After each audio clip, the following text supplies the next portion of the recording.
Pues cuando me digas tú. Muy buenos días. Vamos a enfocar una nueva jornada de líderes indirectos, que sabéis que lo que se trata fundamentalmente es invitar a personas de la profesión, a colegas, o bien a personas que tienen cargos de responsabilidad en las administraciones, al objeto que nos den luz o que nos hagan reflexionar sobre cuestiones económicas e importantes sociales que nos interesan, ¿no? Hoy realmente tenemos un tema y una persona y un colega esencial, ¿no? Hay dos variables. Una es el Banco Central Europeo. Hablamos tanto de las ayudas comunitarias y la labor del Banco Central Europeo. Todos más o menos la conocemos, la intuimos, pero realmente creo que vale la pena darle una vuelta porque es un papel esencial, ¿no? Y por otro tenemos de las pocas personas de nuestro país, de nuestra nación, que puedan hablar con autoridad, ¿no? Sabéis que en el Banco Central Europeo, en los órganos ejecutivos, solo hemos tenido 3 personas. Tenemos a Domingo Solans, que desgraciadamente nos dejó, al ponente de hoy y a Luis de Guindos.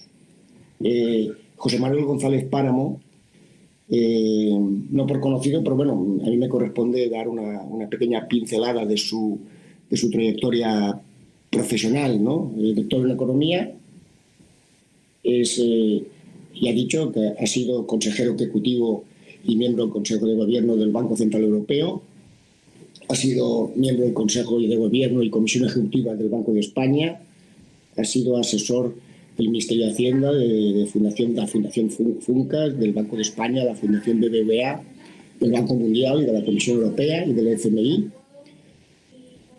Ha sido asesor externo y miembro del Consejo Ejecutivo del BBVA, con lo cual es una persona que conoce tanto desde el punto de vista regulatorio como desde el punto de vista ejecutivo el mundo bancario. Y bueno, y actualmente es presidente de European Data Warehouse y profesor de IES. Yo creo que José Manuel es un colega de referencia, y tanto por su trayectoria como por el tema que va a enfocar, que es el papel del Banco Central Europeo, es un honor que haya tenido el detalle de estar con nosotros. Seguiremos un poco el esquema que vamos haciendo.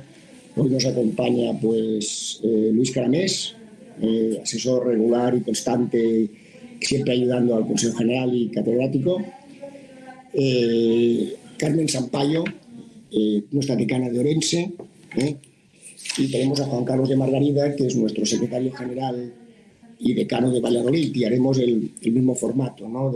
Primero interviene nuestro invitado, nuestro amigo, después haremos unas preguntas que hemos ido recogiendo de los medios y de vosotros cuando nos las habéis enviado, e intentaremos que esto dure más o menos una horita. Muchísimas gracias. Pues José Manuel, por favor.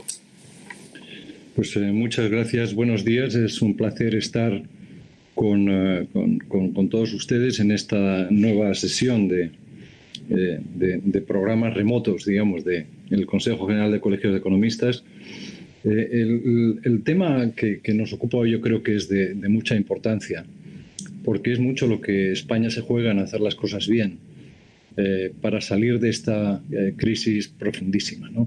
Es una crisis muy distinta de la de 2008. La crisis de 2008 fue una crisis con origen financiero, sobre todo en el sector opaco del sistema financiero, que acabó contagiando a la banca y después a la economía, y que por tanto, pues al ser distinta de la de hoy, que es una crisis que tuvo su origen en una perturbación de oferta, en la rotura de las cadenas de valor inicialmente, que llevó a cierres y a confinamientos, y luego vino seguida pues, de impulsos de demanda, y hemos tenido ciclos de confinamiento o restricciones de movilidad que en principio son elementos de oferta, pero al mismo tiempo, al reducirse las rentas y al aumentar la incertidumbre, se ha transformado también en una crisis de demanda.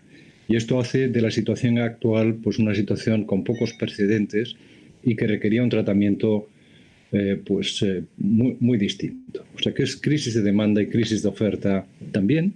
Afortunadamente el sistema financiero ha llegado a esta crisis a nivel europeo y desde luego de España en muchas mejores condiciones que la anterior, con niveles de capital mucho más sólidos, con tasas de morosidad bajas y con lecciones aprendidas en cuanto a la necesidad de conectar estrechamente con las necesidades de los clientes. La crisis actual es una crisis realmente global, a diferencia de la de 2008. La de 2008 fue una crisis para países básicamente desarrollados. El mundo emergente escapó bastante bien de aquella, pero no en esta ocasión. Ha sido una crisis global, con lo cual no hemos tenido, digamos, el elemento de apoyo, de colchón de un mundo emergente en buena situación. Hay o ha habido menos incentivos a la cooperación internacional en esta crisis que la anterior, seguramente por el papel singular de Estados Unidos, con Donald Trump al frente, al menos durante toda la primera fase de la crisis, y la falta de cooperación internacional en este tipo de situaciones, donde hablamos de una pandemia global, pues es un elemento muy negativo que se está subsanando. Y por último, yo creo que a esta crisis hemos llegado con más elementos de flexibilidad, lo cual es buena noticia, especialmente en el caso de España, y si no, pues tengamos en la cabeza los ERTEs y el papel que los ERTEs han jugado para limitar el aumento de desempleo, que superó el 25% de la crisis anterior, y en las condiciones actuales pues estamos a tasas pues cercanas a 10 puntos menos. Ahora, con eso y con todo, es una crisis de extraordinaria complejidad dentro de la cual pues nos seguimos moviendo. Han entendido en general muy bien las autoridades económicas de todo el mundo, y en Europa y España también, por supuesto, en que el imperativo ahora era, por una parte, mantener la demanda a salvo de este shock tan extraordinario mediante medidas de sostenimiento de rentas, y por otra parte el imperativo de minimizar la pérdida de tejido productivo, porque como consecuencia de una crisis de esta naturaleza el riesgo que corremos es que un tejido productivo saludable se transforme en insolvente por la falta de medidas. Aquí hemos visto un despliegue de medidas de seguro vinculados al empleo, como los ERTEs, medidas de sostenimiento de rentas mínimas que he comentado hace un momento, con la extensión del subsidio de desempleo, moratorias de todo tipo, de crédito, de alquileres, etcétera, etcétera. El desincentivo al cierre de las empresas, con avales, con liquidez del Banco Central, con moratorias, tipos bajos, tipos de interés bajos y flexibilización en la regulación bancaria. Es decir, este despliegue ha sido coherente con la necesidad. Pero una vez estabilizada la situación, obviamente pues nos encontramos con ¿qué? Pues con que el PIB del año pasado se ha desplomado un 11%, una cifra sin precedentes. El déficit público se ha situado más o menos en esta cifra, el 11% también. La deuda pública ha aumentado más de 20 puntos y estamos en el 117% del PIB.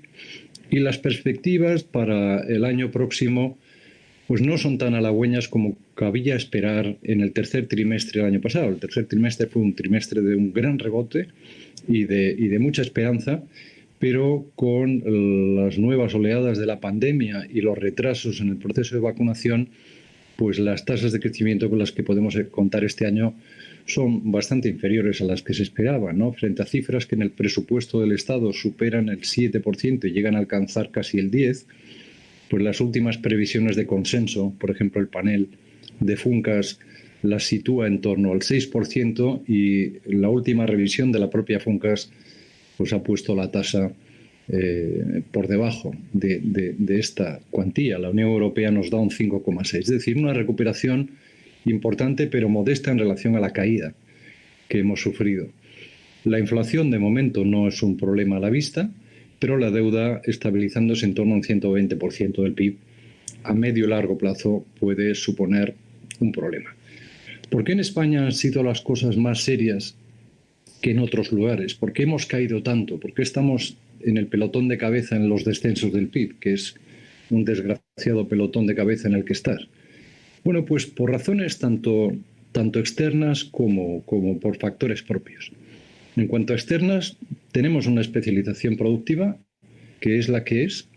donde pues, la presencia de sectores que tienen mucha interacción social es notable. Pensemos en la hostelería, pensemos en el comercio minorista, pensemos en el sector de viajes, turismo, en fin. Todo esto es algo que nos expone de manera diferencial, por ejemplo, al compararnos con Alemania.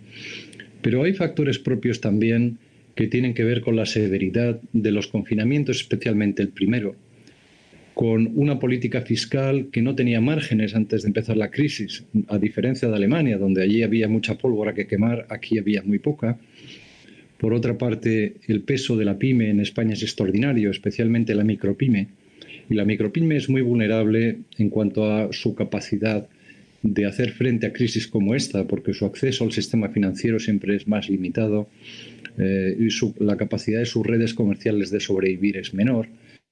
Y por otra parte, porque las reformas estructurales que debieran haber desatado fuerzas de crecimiento de productividad se hallaban prácticamente detenidas, se hallaban paradas desde hacía 4 o 5 años. Es decir, la Unión Europea, en el semestre europeo, pues casi siempre ha señalado a España como un país poco cumplidor con las recomendaciones de la Comisión. Entre el 20 y el 30% de las recomendaciones son las que se han seguido, pero entre el 70 y el 80% pues se ha hecho oídos sordos a estas recomendaciones. Y es una pena porque estas reformas tienen que ver con la resiliencia de la economía.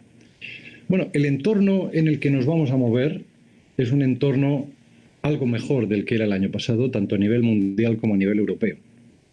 A nivel mundial hay algunos interrogantes que se han disipado, pero tenemos, por una parte, un cambio de política en Estados Unidos que va a afectar a todas las dimensiones de esta política y que en general es un cambio desde el punto de vista español positivo, porque Estados Unidos vuelve al redil de quienes basan el crecimiento, entre otras cosas, en el comercio internacional sometido a reglas, porque esto va a estabilizar de alguna forma el consenso transatlántico y esto es bueno desde el punto de vista español, pero hay interrogantes que pueden tener que ver con la política monetaria y con un crecimiento de la inflación del que se empieza a hablar ya con intensidad en Estados Unidos y si queréis luego podemos hablar de este asunto.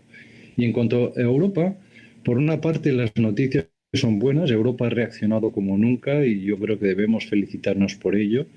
Tanto la Comisión Europea como el Banco Central Europeo han estado a la altura e incluso más de lo que era necesario con sus medidas de liquidez, con el programa New Generation EU, con medidas que se han ido tomando o anunciando durante la peor fase de la crisis, pero al mismo tiempo tiene elementos de inestabilidad. No nos olvidemos que en Alemania tenemos elecciones pronto y el liderazgo alemán es fundamental en Europa. El año que viene tenemos elecciones en Francia y hay un interrogante importante acerca de la capacidad que tendrá pues, la actual línea de gobierno francesa de continuar. Y por último, bueno, el interrogante italiano parece que se resuelve en el mejor de los sentidos posibles, con Draghi al frente de Italia, pero bueno, Italia siempre es Italia y nos puede sorprender.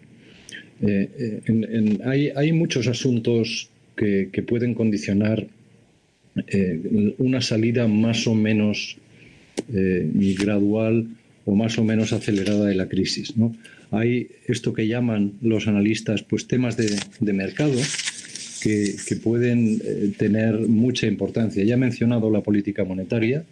El Banco Central Europeo se ha comprometido a estar ahí hasta que se afiance una tasa de crecimiento dinámica, pero esta voluntad del Banco Central Europeo no es independiente de lo que ocurra con Estados Unidos, en particular si Estados Unidos empezase a subir tipos mucho antes de lo esperado.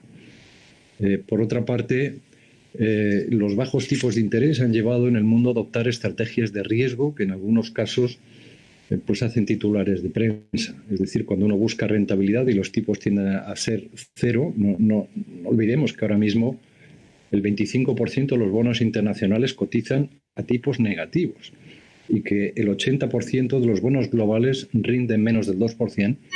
Esto da lugar a estrategias de búsqueda del riesgo y podrían dar lugar, por tanto, pues alguna sorpresa o algún susto. Otro riesgo que tenemos por delante es que dure esto demasiado y se lleguen a cronificar problemas. Es decir, esto que llaman los economistas histéresis, pues no es otra cosa que el enquistamiento de problemas de subempleo o el problema de empresas zombies que, no teniendo futuro, han sido beneficiarias de las ayudas que se han desplegado. Por otra parte, otro tema de mercado muy importante es cómo se ejecuten los proyectos ligados al New Generation EU, cómo rápidamente se ejecuten, cómo se elijan estos proyectos y cómo hagan de elemento tractor de las pymes que tan importantes son. El asunto verde es otro elemento de gran importancia. Queremos que esta recuperación sea verde y ahora lo que tenemos es que identificar esos proyectos y realmente financiarlos. Y aquí hay algunas dudas o algunas sombras. Y por último, un gran tema, lo cito al final, pero no es el menos importante, que es el de la desigualdad. El de la desigualdad es un tema motor en muchos debates hoy. No es la desigualdad tradicional de rentas de ricos y pobres, es la desigualdad entre jóvenes y menos jóvenes en cuanto a su acceso y su posibilidad de prosperar en el mercado laboral. Es la desigualdad entre cualificados y no cualificados. Hemos visto que esta crisis ha afectado sobre todo al trabajo no cualificado. Es la desigualdad entre digitales y no digitales, para entendernos, entre quienes han podido educarse digitalmente, mantener su trabajo de manera remota, quienes han podido reinventarse durante esta crisis o incluso crecer, como ha ocurrido, por ejemplo, con el comercio electrónico, y quienes no lo son. Estos temas de desigualdad son claves no solo por razones de ciudadanía y de decencia, sino por razones de estabilidad, tanto económica como sociopolítica. Así que yo espero que los gobiernos acierten con la tecla para ir eliminando estas brechas que pueden poner en otro caso en riesgo nuestro futuro. Y yo creo que con esta intervención inicial podemos, si queréis, iniciar el debate. José Manuel, muchísimas gracias, Inés.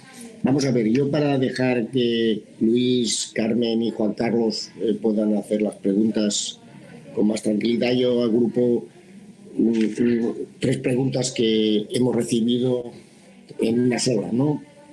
Una es volver a darle una vuelta a si nuestro país, esto es realmente una crisis estructural, ¿no? Si esto del modelo productivo a raíz de esta situación, ¿qué elementos estructurales hay que darle una vuelta, ¿no? Después, hombre, es un poco que el tema del Banco Central Europeo, una valoración más concreta, ¿no? Si lo ha hecho bien, no lo ha hecho bien, lo podría hacer mejor, qué rasgos diferenciales ha tenido. Y después, un poco la vuelta a este tema de la inflación, que lo has apuntado, pero que no, que sería bueno darle una vuelta, ¿no? O sea que el tema del modelo productivo, una cierta valoración sobre el Banco Central Europeo ante esta crisis y el tema que estas compras masivas de deuda respecto a la inflación. Muy bien, pues en cuanto al primero, vamos a ver, esta crisis, más que cambiar estructuralmente el panorama, lo que ha hecho ha sido, en mi opinión, acelerar tendencias que ya estaban ahí. Y en particular dos muy importantes. Una es la digitalización de la vida no solo económica, y por otra parte el progreso hacia la sostenibilidad. En cuanto a la digitalización, lo hemos podido ver. Estamos ahora mismo protagonizando uno de estos ejemplos, ¿no? El trabajo se está haciendo cada vez más digital, no solo en los medios que usamos en la oficina, sino incluso la posibilidad de trabajar desde cualquier lugar a través de interfaces remotos. Esto es más fácil en unos empleos que en otros, pero el salto que ha habido aquí es enorme, porque de otra manera se hubieran parado las economías. El ocio cada vez es más digital, en perjuicio de modos tradicionales de disfrutar el ocio, pues el ocio se remotiza y cambia de forma. Pensemos en lo que está ocurriendo con el mundo del teatro y de los espectáculos, por ejemplo, y lo que suponen las plataformas digitales. Las compras, cada vez compramos de una manera diferente, pero más remota y a conveniencia del consumidor, pero pensamos esto lo que implica para el comercio minorista presencial, la educación, los desplazamientos. Es decir, no hay rincón de nuestra vida social o económica que no se haya visto impactado por este salto en la digitalización, y esto tiene impactos estructurales, qué duda cabe. Pensemos en el turismo.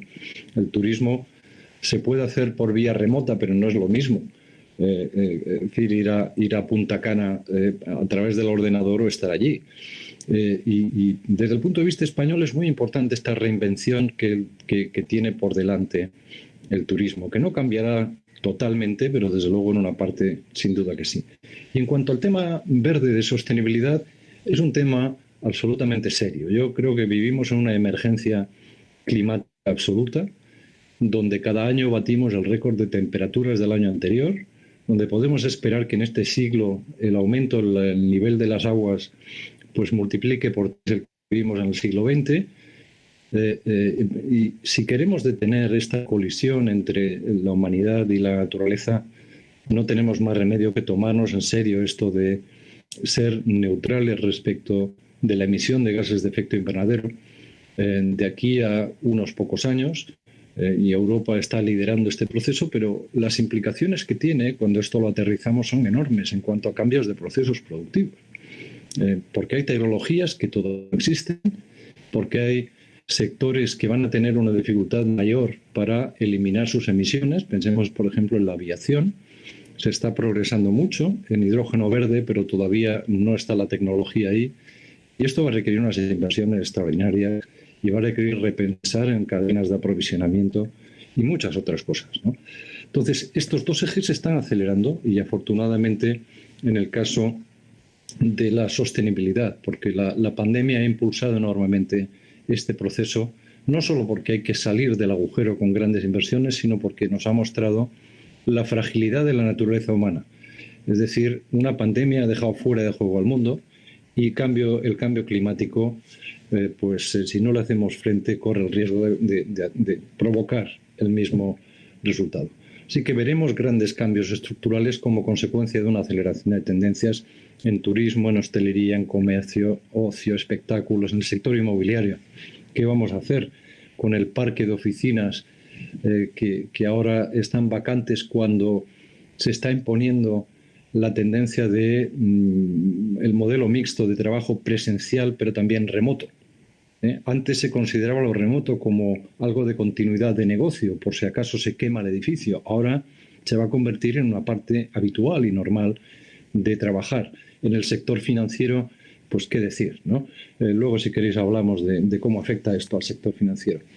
Y en cuanto a la segunda, el Banco Central Europeo durante la crisis lo ha hecho bien. Yo creo que lo ha hecho extraordinariamente bien. Es decir, era difícil imaginar una respuesta más rápida y más contundente y con señales más nítidas a la economía. Ya desde el principio, en marzo, el Banco Central Europeo anunció un paquete enorme de 50.000 millones de compras adicionales, nuevas operaciones de refinanciación a los bancos con más plazo al fin de que los bancos pudieran mantener sus líneas de crédito y no dañar al sistema productivo.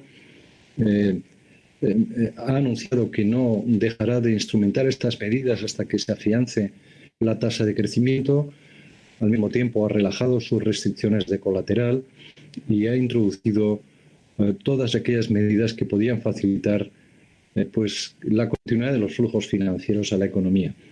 Es una respuesta distinta de la de 2008 y que se basa en gran medida en que el Banco Central Europeo en 2008 no era comparable al Banco Central Europeo actual. El Banco Central Europeo en 2008 reaccionó muy pronto a la crisis también. De hecho, lo hizo en 2007, antes de que esta comenzase formalmente con Lehman Brothers. Pues en 2007 ya empezó a inyectar liquidez en la economía en cantidades muy importantes, ¿no?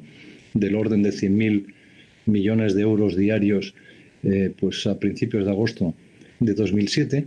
Pero lo que ocurre es que en 2007-2008 el Banco Central Europeo todavía no tenía poderes de supervisión. Era muy difícil saber si estaba prestando bancos solventes porque no tenía esa capacidad. Hoy sí. No tenía un mandato de estabilidad financiera. Estaba creado a imagen y semejanza del Bundesbank y con sus ventajas esto planteaba también un inconveniente, que era el ruido político mediático en torno a cualquier cosa que el Banco Central hiciese que sugiriera que se apartaba de una cierta ortodoxia. Por ejemplo, la compra de bonos en los casos de Grecia, Portugal e Irlanda fue cuestionada por los mercados, sino por el contexto político alemán. Recordemos que ha habido varios miembros del Comité Ejecutivo del Banco Central Europeo e incluso gobernadores del Bundesbank que han dimitido por aquellas políticas, ¿no? Y aquello creaba un riesgo y sobre todo un ruido que inutilizaba el efecto de muchas medidas del Banco Central Europeo. Hemos recorrido mucho terreno y 12 años después yo creo que podemos decir que las lecciones han aprendido y que el Banco Central Europeo ha estado ahí. Gracias a esta política del Banco Central Europeo, que yo creo que ha sido muy resuelta y sin ningún género de dudas, países como el nuestro, que ya tenían un nivel de deuda alto y un déficit grande, pues han podido colocar su deuda en el mercado sin incidentes. España ha colocado 280.000 millones de deuda en los mercados en 2020. El BCE ha comprado más de 120.000 millones de euros, que es una cantidad muy inferior. Pero la forma en la que España ha colocado 180.000 millones ha sido extraordinaria, porque la prima de riesgo no solo no ha subido, es que ha bajado. Y además los plazos a los que España ha podido emitir han sido mucho mayores. De hecho, se han emitido bonos a 50 años, cosa que no hubiéramos podido soñar en 2008. Así que esto es parte de las consecuencias, creo yo, muy positivas que nos deja esta intervención del Banco Central Europeo. ¿Es la inflación un problema? A corto plazo no. A plazos más largos no podemos descartar nada, porque la inflación no es un animal que haya muerto y hay que vigilarla de cerca. Y este es el primer mandato del Banco Central Europeo. Y serán necesarios en el futuro impuestos para hacer frente a este endeudamiento. Yo quisiera pensar que no, porque como consecuencia de las reformas estructurales que debemos hacer sí o sí y de la aplicación de los fondos que vienen de Europa, consigamos hacer crecer nuestra productividad de manera que esta deuda se devuelva con los impuestos que proceden de una economía que crece más y no tanto como resultado de aumentos de tipos impositivos.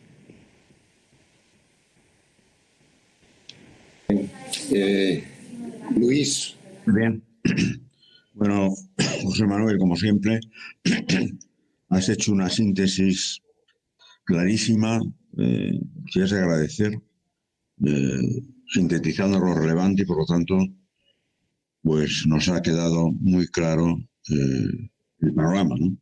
Yo quería hacerte 3 preguntas. La primera es que si ves previsible un cambio en la política monetaria del BCE, con subidas de tipo de interés, aumento del coste de financiación, por lo tanto, para los países altamente endeudados.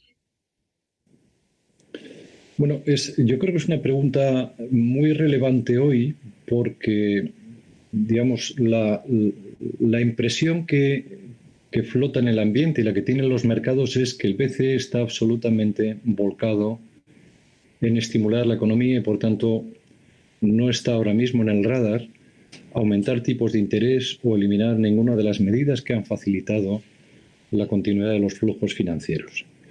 Y obviamente a corto plazo no va a haber un cambio. Esto es evidente. No va a haber un cambio, entre otras cosas, porque no ha dado ninguna señal el BCE de que esté planteándose hacerlo, y lo peor que puedes hacer es sorprender a los mercados con un cambio absolutamente imprevisto.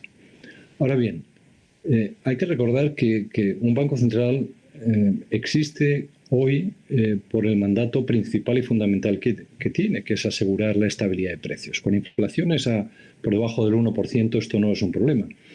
El BCE tiene compromiso formal de mantener sus compras y mantener su política actual hasta marzo del 22. Es decir, un año por delante, no hay por qué esperar ningún cambio de ninguna naturaleza.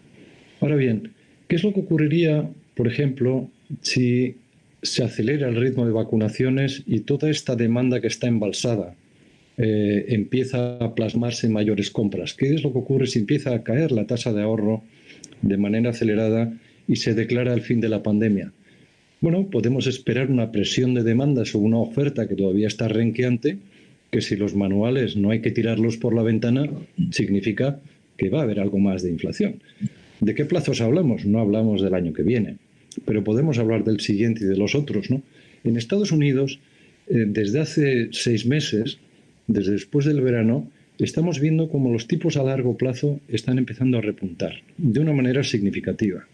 Y los analistas que han mirado qué es lo que hay detrás de este repunte llegan a la conclusión de que las mayores expectativas de inflación es el principal determinante.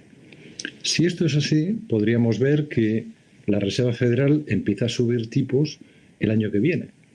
Y si esto ocurre, vamos a encontrarnos con que o bien el euro se deprecia mucho, lo cual a corto plazo para exportar está bien, pero desde un punto de vista de inflación se va a contagiar a la inflación europea.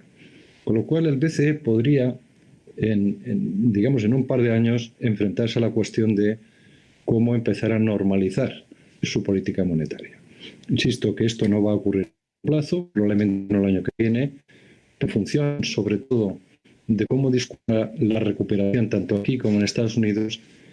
Es probable que veamos al Banco Central Europeo volver a ejercer como Banco Central que persigue la estabilidad de precios pues a partir del año, pongamos, 23. En segundo lugar, cambiando de tercio bastante, ¿no? Porque es un tema más polémico, ¿qué opinas del manifiesto que firmaron en torno a un centenar de economistas en que a favor de que el Banco Central Europeo condone parte de la deuda pública de los países de la zona euro en respuesta a la pandemia, en donde uno de los heraldos de este manifiesto es Piketty? Sí, bueno, digamos que la propuesta en sí se puede juzgar en términos de oportunidad, no, ahora no toca. Diría que efectivamente desde un punto de vista de oportunidad es un manifiesto poco oportuno, aunque el respaldo que ha recibido pues es muy limitado y yo creo que es un debate en fondo artificial, pero digo que es inoportuno porque estamos en un momento crucial en el proceso de integración europeo. Un momento en el que se había generado la confianza entre los frugales, vamos a llamar, y los del sur, en torno a que tenemos que dar un paso adelante en la dirección de ir creando la simiente de un presupuesto europeo. Hemos acordado financiar el programa de New Generation EU con fondos emitidos de manera conjunta y solidaria por la Unión. Es decir, es la primera vez en la historia que vamos a tener eurobonos como se habían pedido. Y justo en este momento, donde todavía hay países reticentes a esta generosidad, surge la propuesta de, bueno, ya que pasamos por aquí vamos a cancelar la deuda.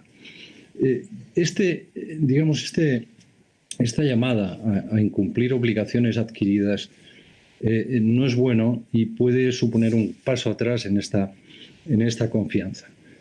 Además de inoportuno, porque puede ser políticamente destructivo, aunque insisto en que ha sido tan limitado el eco que creo que ha tenido esta propuesta que no hay que preocuparse, al menos de momento, legalmente es imposible, porque los tratados lo prohíben y los tratados están ahí para ser aplicados. El artículo 123 del Tratado de la Unión prohíbe la financiación monetaria de los gobiernos y esa prohibición entra de lleno en lo que sería una condonación de deuda del Banco Central a los gobiernos nacionales. Así que requeriría un cambio de tratado y los cambios de tratado, aunque fueran consensuados, tienen unos periodos de discusión y aprobación que no hacen factible esta propuesta, al menos para esta crisis. Pero, por último, lo que es más cuestionable desde el punto de vista de un economista son los efectos económicos de algo así. Y no es ya que sea inoportuna e ilegal, sino que sus efectos económicos son muy dudosos. Los beneficios del Banco Central se transmiten al gobierno, de manera que condonar la deuda significa renunciar a la corriente futura de ingresos que irían a los tesoros. Habría que ver si salen las cuentas en términos de valor actual. Por otra parte, podría generar una cultura de impago que no es muy coherente con una economía de mercado, arriesga la confianza de los inversores privados, porque aquí hablaríamos de condonación de deuda pública, pero una vez que uno empieza por esa vía, pues realmente los inversores privados pueden plantearse el sentido que tiene invertir en papel europeo, porque Europa es un país que si sigue por ese camino pues sería un socio del que habría que dudar. Habría riesgos de inflación, qué duda cabe, porque esto es como una inyección monetaria caída de un helicóptero. Y por último, yo creo que podría incentivar comportamientos de incumplimiento bastante generalizados. Así que el efecto económico global, no siendo necesaria esta medida ahora mismo, no se le alcanza aún. Así que, como queda entendido, yo no soy más bien poco favorable. Ha quedado claro. Mira, por último, uno de los retos de la banca del futuro, como de casi todos los sectores, se basa en acciones en favor de la sostenibilidad. ¿Crees que es importante primar criterios de sostenibilidad en la compra de deuda por parte del BCE, como ya han apuntado algunos bancos centrales?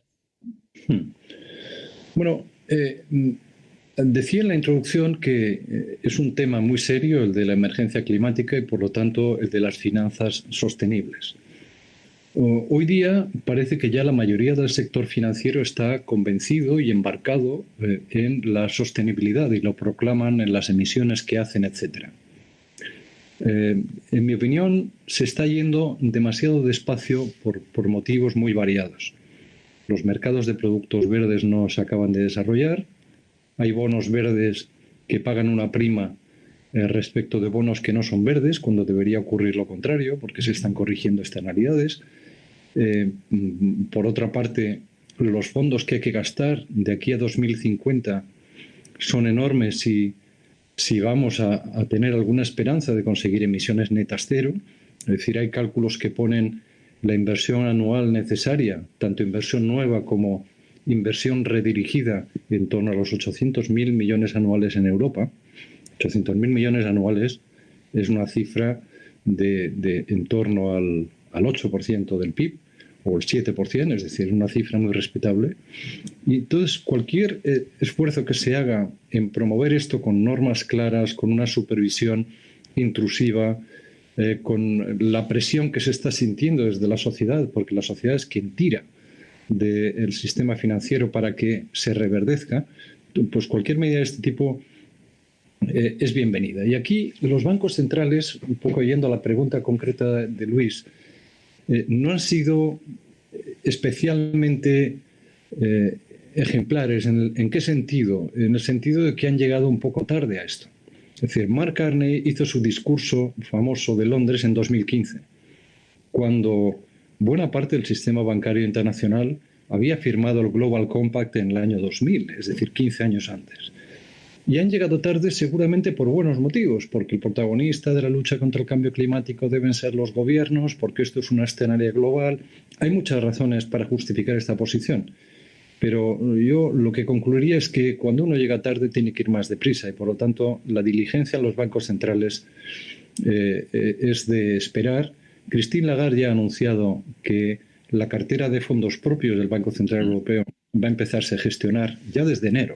Lo que pasa es que no sabemos cómo lo están haciendo, con criterios de sostenibilidad, y esto lo que significaría es que esta cartera de fondos propios que tienen para financiar pues sueldos y salarios, las pensiones del personal y otras cosas, tendrán cada vez más bonos de contenido verde destinados a actividades sostenibles y menos bonos de actividades marrones vinculadas a la industria, por ejemplo, de combustibles fósiles. En cuanto a las compras de bonos verdes, está en plena discusión el Banco Central Europeo. Sé que lo discutieron la semana pasada. No se ha hecho público el contenido de esa discusión de cómo se enfrentaría el Banco Central Europeo tanto en su política de compras de bonos como en su política de préstamos a los bancos para introducir el elemento verde. Hay una gran división de opiniones, por lo que refleja, por ejemplo, el Financial Times en torno a cuánto o cómo de valiente debe ser el Banco Central Europeo. Si debe empezar a digamos, a girar un mayor porcentaje de compras hacia bonos de industrias limpias, sostenibles, energías renovables, etcétera, y menos en otras, o debe recurrir más a caminos de transparencia y no distorsionar el mercado? Yo creo que si el Banco Central debiera pecar de algo es en la primera dirección, ser muy claro en que va a comprar más de aquellos bonos que estén calificados como sostenibles, fuera de toda duda, pero bueno, veremos lo que nos anuncia. Es decir, lo que los bancos centrales hacen no es tanto importante en sí por lo que compran o cómo prestan, sino por el ejemplo que asientan, y para el sector bancario sería muy importante que su Banco Central fuera a la cabeza de la manifestación. Muchas gracias, José Manuel.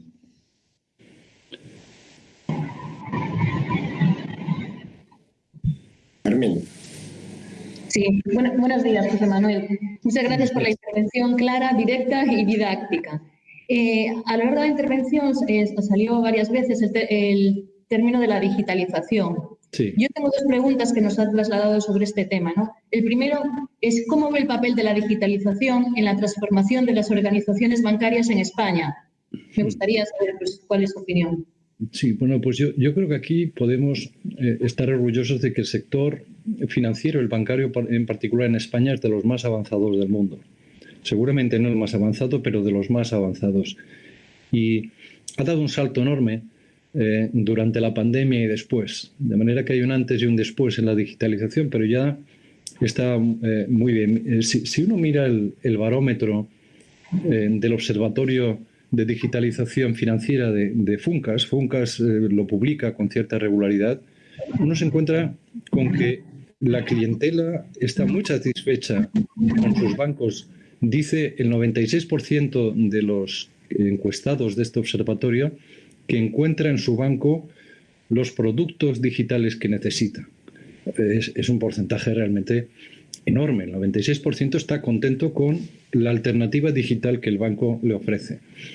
Por otra parte, las preferencias se están desplazando claramente al móvil, a operar por la vía de dispositivos móviles. Por ejemplo, para transferencias, el 75% de los usuarios las hacen por móvil y el 62% hacen sus pagos por la vía móvil. Y la banca online es preferida por el 50% frente al 20% que sigue prefiriendo la visita física. Es decir, que esto responde a una demanda, pero la buena noticia es que la oferta de servicios financieros está respondiendo a esta demanda. Y esto yo creo que es muy bueno, sobre todo después de la crisis de 2008, donde la imagen del sector bancario quedó muy dañada, porque mejora la imagen y el compromiso con el cliente que tienen las entidades financieras, y al mismo tiempo para las entidades financieras supone una mejora de rentabilidad y una mayor satisfacción de los clientes. Así que esta yo creo es una buena noticia desde el punto de vista de comparación internacional. Estamos muy bien posicionados aquí. Pues siguiendo con la digitalización, la Comisión Europea y el Banco Central Europeo han anunciado el comienzo de un proceso de desarrollo del euro digital para este próximo verano del 2021. ¿Qué problemas y qué ventajas tendría la creación de este euro digital para los actores bancarios nacionales y para la economía del euro en general? Bien, vamos a ver, empezando por las ventajas, puede tener muchas, pero yo señalaría dos. Primero, la conveniencia, es decir, sustituir dinero que pesa en el bolsillo y que a veces lo agujerea, o billetes que en ocasiones no están en las mejores condiciones y que además cuesta mucho procesar.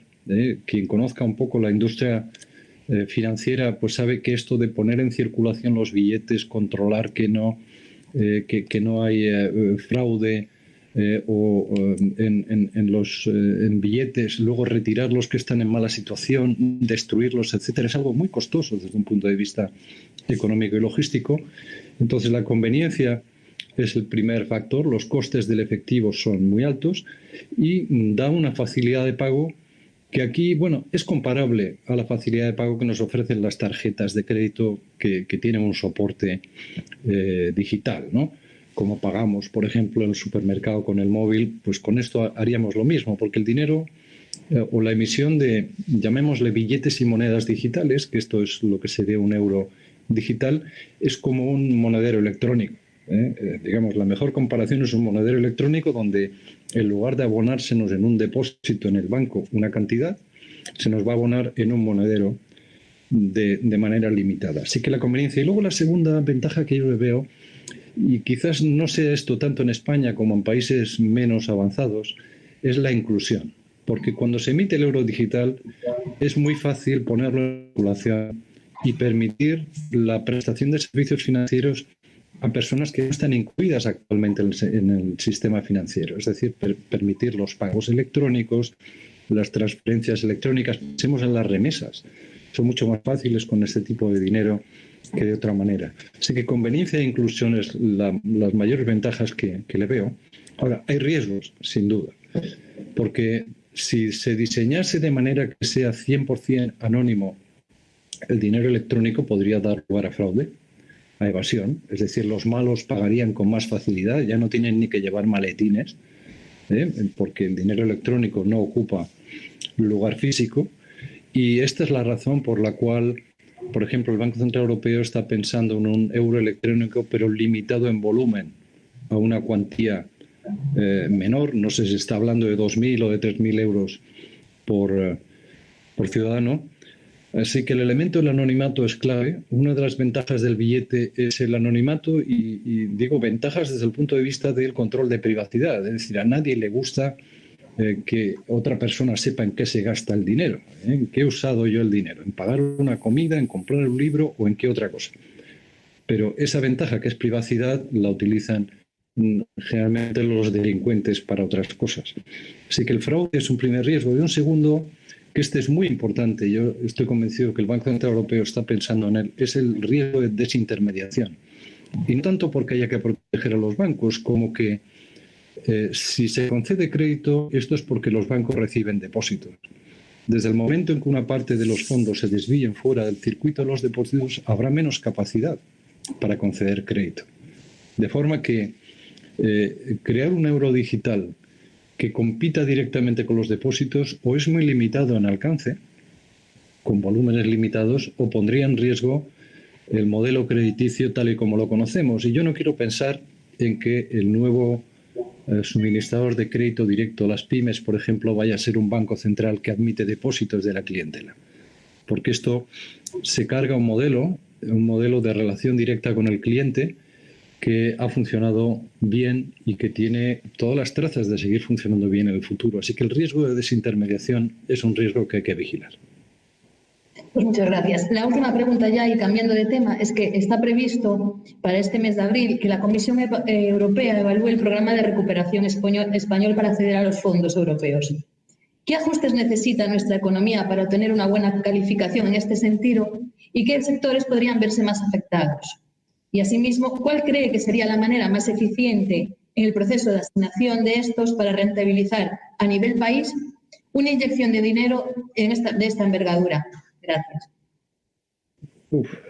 Esta es una pregunta de mucho calado, ¿no? Y yo, por ser muy breve aquí, yo creo que los sectores tienen que elegirse bien, pero estos sectores de alguna manera los ha ido marcando la Unión Europea y han sido incorporados por España a su plan de recuperación, transformación y resiliencia. Hay unos sectores tractores que ya están elegidos, que tienen que ver con digitalización, con ciencia, con infraestructura urbana de transporte y energía, con salud, etcétera. Entonces, si los fondos se dirigen aquí, están bien dirigidos. La selección debería ser no solo transparente, y aquí sabemos menos de lo que nos gustaría a muchos, sino sobre todo competitiva y ágil. Es decir, que se elijan los mejores proyectos a la vista de todo el mundo, con agilidad y competencia. Luego, la ejecución. Esto es un talón de Aquiles tradicional que esperemos que con la última legislación aprobada se elimine, pero la capacidad de España de ejecutar los fondos europeos ha sido muy limitada. Es decir, el último año hemos visto que el 30% de los fondos se habían ejecutado. Es decir, de 100 que nos habían concedido, al final se han ejecutado 30. Bueno, se han aprobado medidas para abreviar trámites, etcétera, que sin menoscabo de la transparencia pretenden conseguir que se ejecuten más de estos fondos, pero es un reto que habremos de demostrar. Y finalmente, si no es acompañado de reformas este proceso de inversión nueva, seguramente su impacto será muy limitado, porque Estos fondos rinden más cuando una economía es más flexible, más capacidad de generar productividad y, por tanto, siguiendo más las reformas que nos sugiere la Unión Europea en el terreno de la educación, en mercado de trabajo, en digitalización, en innovación, en pensiones, en mercado interior. Sin estas reformas, habremos perdido una gran oportunidad de poner a la economía española en una senda de crecimiento acelerado. Juan Carlos, ¿no? Por favor. Sí, muchas gracias, Valentín. José Manuel, me toca terminar las preguntas que nos han formulado. La verdad es que es un enriquecimiento todas las ideas que nos vas aportando. Mira, yo te voy a preguntar de 3 cosas. Retos bancarios, mecanismos de refinanciación europea y condonación de la deuda, pero de la deuda ICO, no de la deuda europea. La primera pregunta es ¿cuáles son los principales retos a los que se enfrenta el sector bancario, dada la situación del estrés por elevadas pérdidas crediticias y la previsión de insolvencias a gran escala entre las empresas y particulares, debido todo ello a la recesión económica mundial provocada por la pandemia?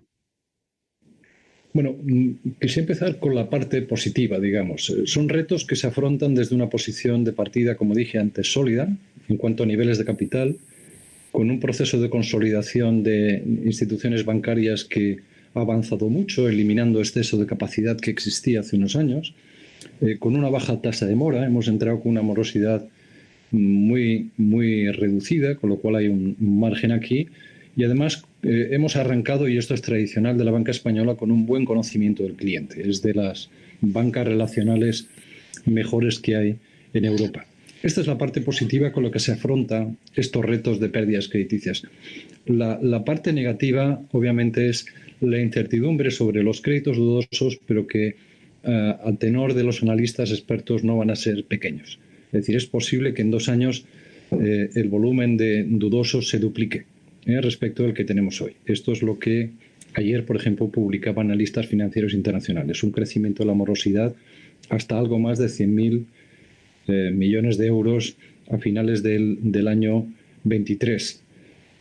Se ha provisionado mucho y esto es otro elemento positivo. Hay muchos bancos que se han adelantado a provisionar con intensidad, nada menos que 12.000 millones en provisiones en el año 20, pero esto significa que queda otro tanto o incluso más que hacer de aquí hasta el 2023 para que el ratio de cobertura se mantenga en torno al 65% que viene a ser hoy. Así que esta incertidumbre es muy relevante y dado que las entidades bancarias van a tener que hacer frente a esto, yo creo que debieran ser proactivas no solo dotando provisiones, sino también eficientando sus carteras, siendo muy proactivos hoy en gestionar o incluso vender carteras que no sean centrales, que no sean core en su negocio, que no se distraigan los profesionales bancarios en carteras que no son el elemento fundamental de su negocio ante lo que les va a venir, que esto sí que es central. Muchas gracias. Está claro que hay que tener bastante previsión en todo lo que nos puede venir, sobre todo por la incertidumbre. La segunda pregunta hace referencia a mecanismos de refinanciación empresarial. Dice, ante esta crisis, los mecanismos de refinanciación y reestructuración empresarial podrían ser de utilidad para frenar la desaparición de las empresas que podrían ser viables. La pregunta sería, ¿qué apoyo puede prestar nuestro sistema bancario a las empresas en este sentido? Bueno, yo partiría de decir algo que pero hay que recordar, y es que los bancos son los primeros interesados en que las empresas solventes sobrevivan, porque es algo que está en mutuo interés. Los bancos prestan con una expectativa de solvencia y esperan recuperar aquello que han prestado a empresas solventes. Así que no hay sesgo alguno contra la refinanciación o la reestructuración allí que se espera que hay un negocio solvente que ha sido afectado por algo imprevisto. Y por otra parte, los bancos son los mejores posicionados para analizar la solvencia de las compañías, sencillamente porque tienen una relación muy estrecha y continua con ellas. Es decir, nadie, ni la Central de Balances del Banco de España, ni el ICO, ni ninguna agencia que podamos crear conoce mejor el día a día de las compañías y su capacidad de hacer frente a sus obligaciones como son las entidades que les prestan. Ahora, muchas de las soluciones a los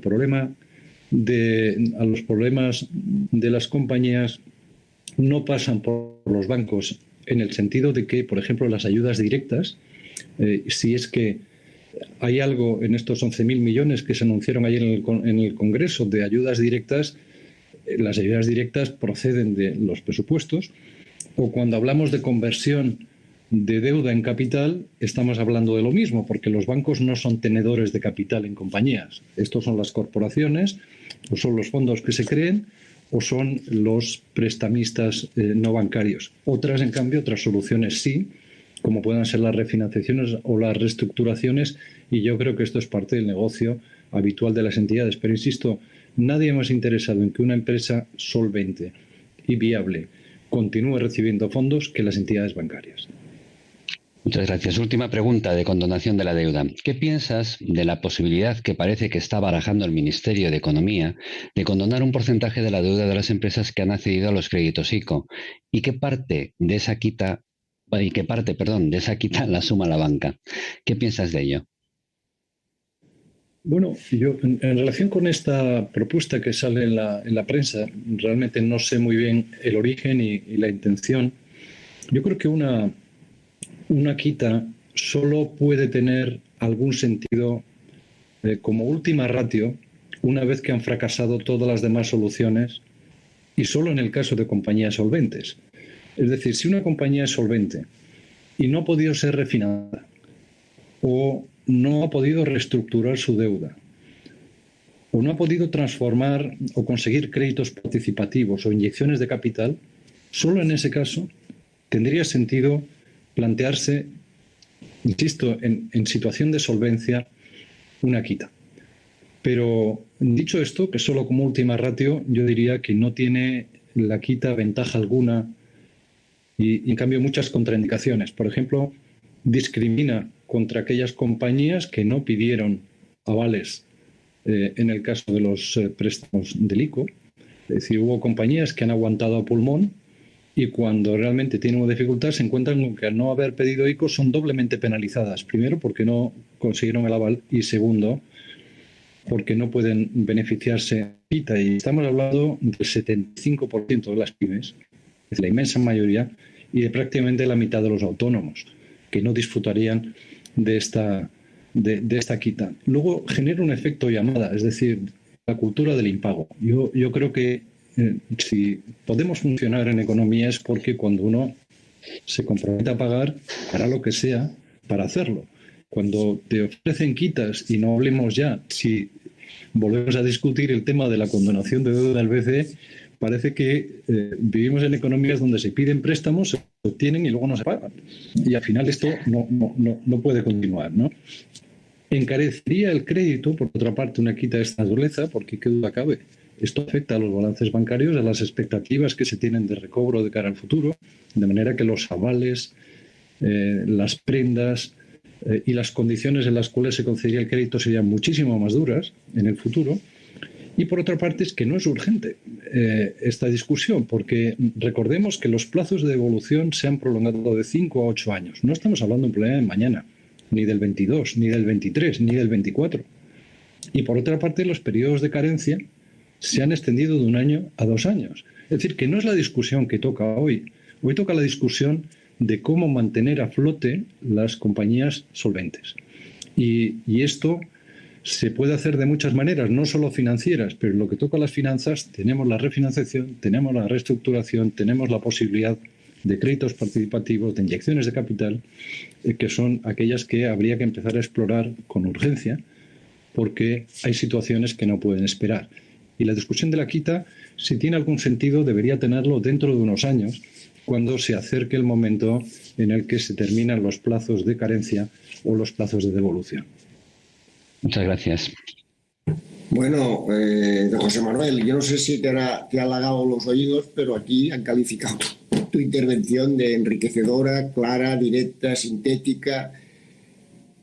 De verdad, hemos asistido a una clase magistral de un economista que ha mezclado información de la situación, recordarnos temas esenciales como es que las deudas hay que pagarlas, que si no se va todo a paseo, Y yo me quedo con un consejo que nos has dado, ¿no? Que cualquier planteamiento que hagamos como profesión hay que tener en cuenta el tema de sostenibilidad, que es un concepto muy amplio, pero esencial, con el tema de desigualdad, también enfocado de una manera que no la que normalmente se utiliza.